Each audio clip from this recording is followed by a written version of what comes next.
Magandang gabi mga kakarwas, mga kabendot, mga ka-DIY. So ngayong gabi, ito po ay part 3.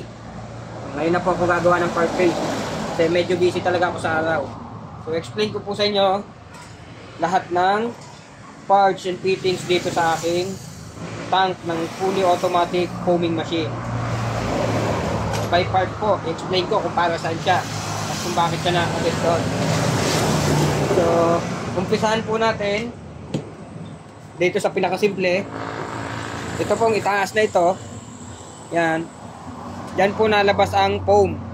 So ito po ay nipple na 1/4 na pinutol ko, tapos kinapit ko dyan, winelding ko. So dapat po maayos ang welding, wala singaw. Tapos ito naman po, yan. Dito naman po lumalabas yung mix water. So may maliit po yung butas dyan. Pwede natin kontrolin to, yung mix water na to. Pero commonly, pinupun ko yan.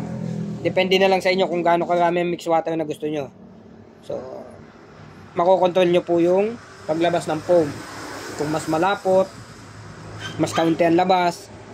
Kasi pag nakapul po yan, medyo siyempre, madami-dami ng kaunti ang lumalabas na tubig. Pero kontrolado pa rin naman.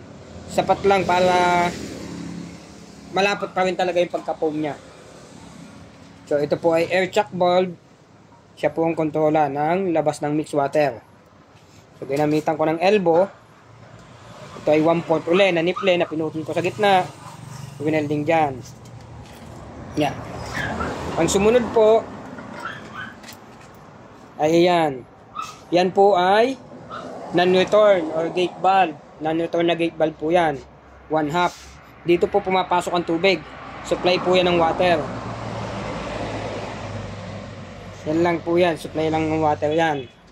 Nag-automatic on-off na po yan. Gawang may valve po tayo sa loob. Papakita ko mamaya sa inyo. Tapos ito naman po, yan na nakati na yan. Dito sa side na to, dito ko pinapapasok ang air. Yan. Air galing sa iyong pyesa na may solenoid valve, may air pressure regulator na papunta sa air compressor. Diyan po papasok ang air. Naka air chuck valve din. Pwede nyo rin kontrolin ng hangin para sa inyo. Tapos itong kabila, itong sa taas, sa pinaka splitter ng T, ito po ay gate valve din po yan. Non-return din po yan. 1/4 naman po. Tapos, may air chuck valve uli siya. Dito naman ngayon pumapasok ang shampoo. So, ang process po, pag pumasok si shampoo, itutulak ng hangin, imimix sa water, ilalabas na po dito sa dalawa, sa mix water at saka sa foam out. So, yun lang pong process niyan. So, ano po ba nasa loob? Pakita ko sa inyo, kalasin ko lang sandali.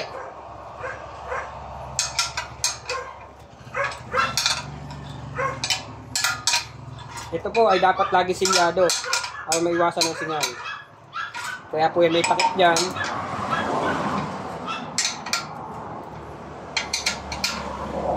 Dapat po kasi yan ay walang singaw.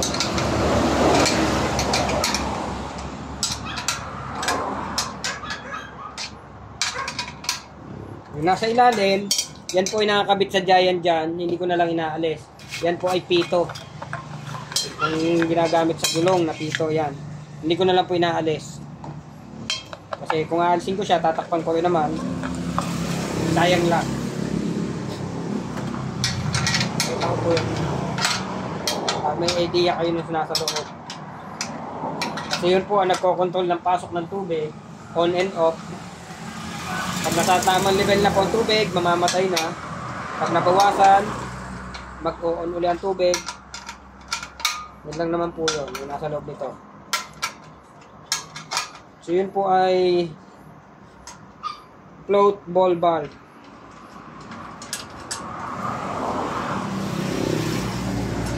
Ang gamit ko po ay stainless na float ball valve.